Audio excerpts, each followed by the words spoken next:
Watching a trio of little boys roll down a grassy hill, their high-pitched whoms stumbling together with their laughter, Mike felt himself bask, for a few seconds, in a kid's glee. The boys were a blend of motion, curly hair, red tennis shoes, skinny white arm, plump-faced grins, and triumphant fists. The boys appeared to be racing, but their race developed into a wrestling tumble match. When they reached the bottom of the hill, they shot to their feet and raised triumphant fists. They all seemed to think they all won. What would it be like to be so carefree? Mike asked himself. Thinking about his dream, he reminded himself that he was a micro taste of that kind of devil-may-care fun every night. He almost wished he didn't, though, when that feeling was stolen from him, over and over and over again. As his dream repeated night after night, the loss was made more profound by the memory of what fun felt like. The boys ran back up the hill, and Mike watched them start another tumbling round. Then he brought his gaze to take in the Child Development Center at the top of the hill. In contrast to the government building Mike had been in the day before, the development center was a sleek, modern, white flow of long glass-filled walls under a gleaming metal roof, surrounded by nature, the expanse of grass, as well as expertly landscaped displays of flowering bush and tall trees. The center was not even in the same universe as the ugly brick building that housed social service. Even the sky was prettier here, or so it seemed.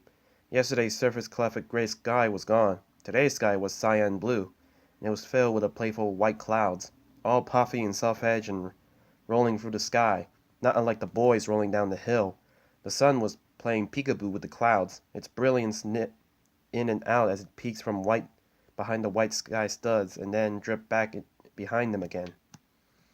The little boys weren't the only kids having fun on the grassy hills outside the center of the playground equipment in the sandy circular area near the edge of the grass.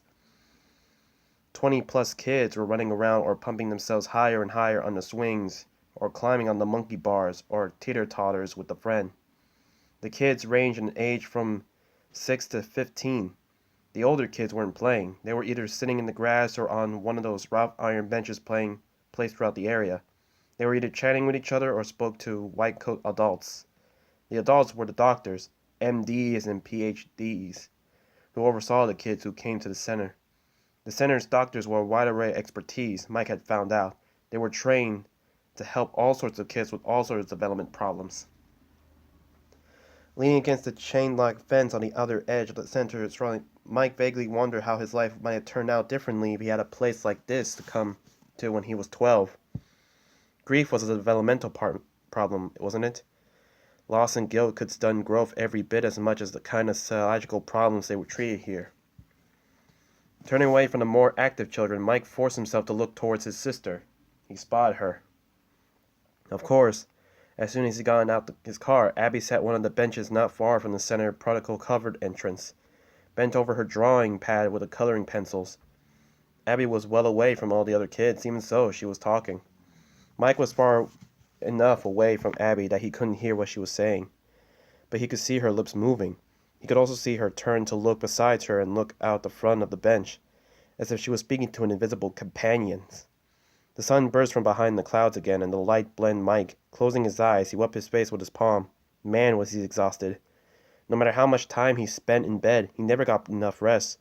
No mystery there. Sleep wasn't sleep for Mike. It was a project. Mike felt a cool hand on his forehead, and he inhaled the scent of orange blossoms. He opened his eyes and did his best to smile at the center white-haired woman who stood in front of him. Dr. Lillian, Abby's psychologist, was a nice lady, with large eyes that might have been dark blue or green or brown. Mike hadn't been able to figure it out because the colors seemed to change depending on lighting, or maybe depending on the doctor's mood. Dr. Lillian had a friendly face and a wide, full-lipped smile. Tall and graceful, Dr. Lillian wore her hair in a saggy, chin-length cut, and her clothes were as casual as her hair. She usually had a loose, light-colored yoga pants and pastel-colored tunic shirts. She didn't wear a lab coat. "They're here," Dr. Lillian said. "Are you ready?" Mike's weak smile disappeared entirely. "Not really," he said. Dr. Lillian patted his arm, but she didn't speak. Mike was sure she wanted to help, but there were some things he couldn't do. Let's get this over with.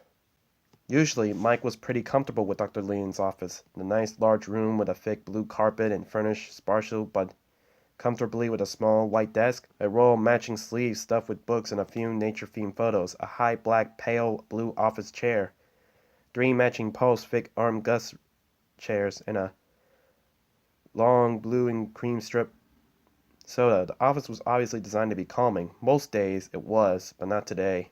It wasn't possible for a room to be calming when Aunt Jane was in there. Her presence was calm's kryptonite. Just 5'4", Jane Smith wasn't an imposing woman. Her petite appearance was helped along by her pastel pantsuit she nearly always wore.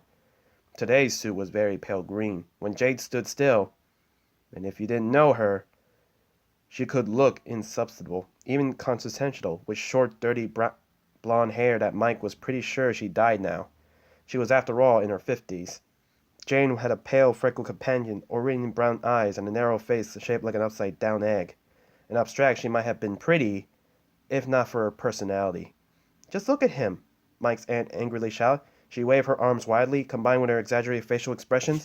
The flapping arms made her look unhinged, and she thought he had problems. Well, he did have problems, but that wasn't the point. Dr. Lillian's guest chairs were arranged in front of her desk, spaced by 2 feet apart.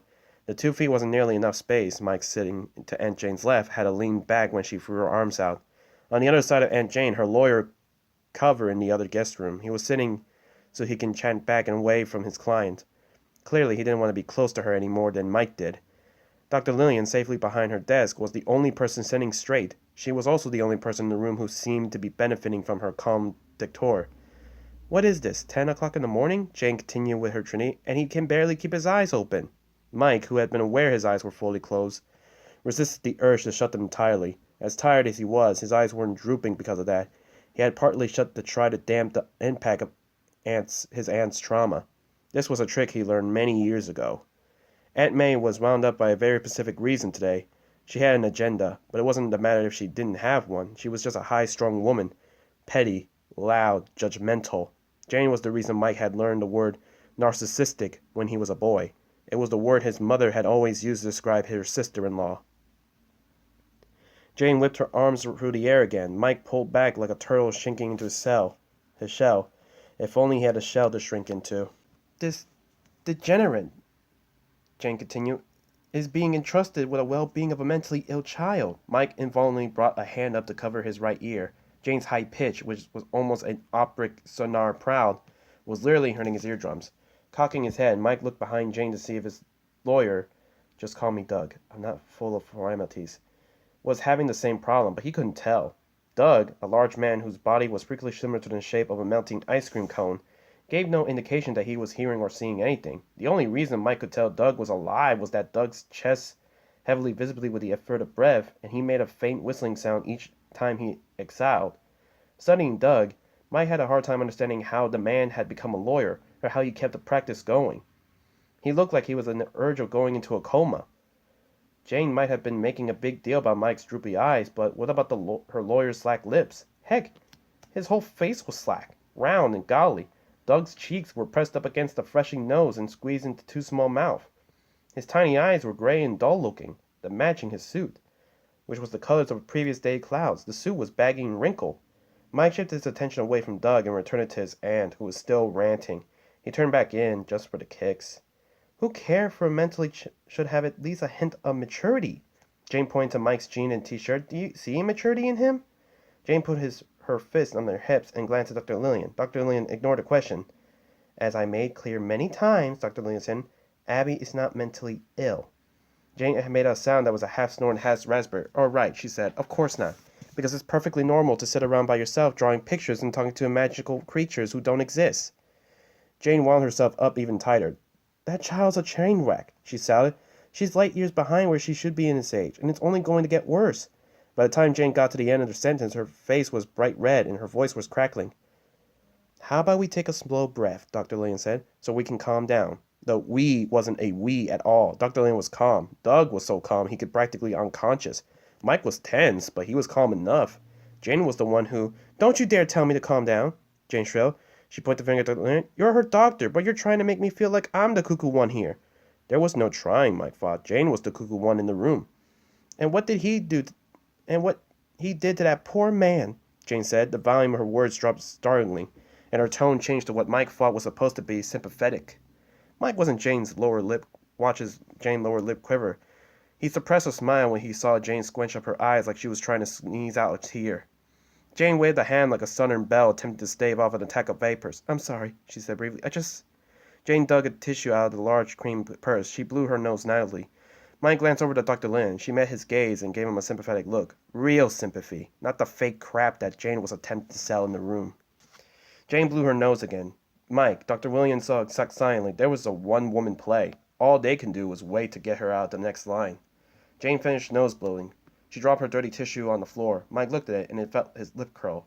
He really hated his aunts. Now look, Jane said. Mike wasn't sure who was she talking to. Him? Dr. Lillian? Obviously not Doug. I tried to play nice, Jane went on. I really did. She gasped her hands together and pinned a nice smile on her face. Mike managed not to puke. But I have to think of Abby now, Jane said. She arranged her features in an expression that Mike thought was supposed to be regret. It looked more constipation. Enough's enough, Jane said. Finally, something Mike could agree with. He had more than enough of this meeting. No one said anything. Jane looked at Mike. Then she turned towards Doug. Doug still looked like he needed a validator. Mike wasn't sure Doug had heard a word Jane had said. Doug? Jane said. Doug didn't move. Jane leaned over and poked Doug in the ribs. Hard. Doug, she said. Doug jerked, coughed, and blinked several times. He looked around if he reminded himself or where he was. Once oriented, he cleared his throat and picked up a briefcase that sat next to his small feet. The feet were tucked into expensive black shoes. Mike thought they were called Oxfords. Jane tapped her long, miniature fingertail covered in pale colors that in no way matched her personality on the slick leather of her bag. She pulled her lips together in a disapproval purse. Doug was oblivious to his client's sincerity. He concentrated on opening his briefcase. When he finally reached the sheaf of papers, Nash snapped them and turned to shove them at Mike. He had no choice but to take them. Glancing down, Mike's stomach shriveled. They were custody papers. In your heart, Jane said, you know this is the right thing to do. Mike didn't know at all. In his heart and any other part of his body. I hope you sign, Jane said. Mike lifted his head. And if I don't? Jane waved a hand towards Doug. Then my lawyer and I will take you to court, where any judge with an ounce of sanity will make sure you never see your sister again. Dr. Lillian her phone began. Jane shot up from the chair and held the flat of her palm towards Dr. Lillian. That's it, Jane said. We're done here. Jane took a step towards Doug and whacked him in the shoulder like an obedient, if abused, dog. He closed his briefcase and stood. Dr. Lillian stood too. What about Abby? She asked Jane. Have you considered what she may want? Jane slowly turned towards Dr. Lillian, pulling her chin and drawing her eyebrows together. Jane tipped her head to one side as she studying something in a circus freak show. Abby, Jane said, is 10 years old. In contrast to serene aisles of Dr. Lillian's office, the development center's halfway were a chaos of color and light. The walls were papered in red, purple, and orange stripes, and the hall floor was covered in carpet squares in nearly every color imaginable. When Mike and Abby first met with Dr. Lillian, she explained that a lot of kids in the center needed an ambulance of stimulation. That might have been the case, but visual stimulation got to Mike's nerves, especially now. After Jane and Doug had left Dr. Lillian's office, she asked Mike if he needed a top minute. He shaking his head and stood up. He was really rattled and furious, and actually he didn't know what exactly he felt. He couldn't put a word to it. All he knew was that his stomach was at least 50 separate knots. His colon felt so tangled. He wouldn't have been surprised that food never got through it again. His head didn't feel so good either. His ears were hot, and he was sure his invisible hand was clamped onto his skull, trying to press down through the floor. Mike didn't want to feel this way in front of Dr. Lillian. He needed to get out of here.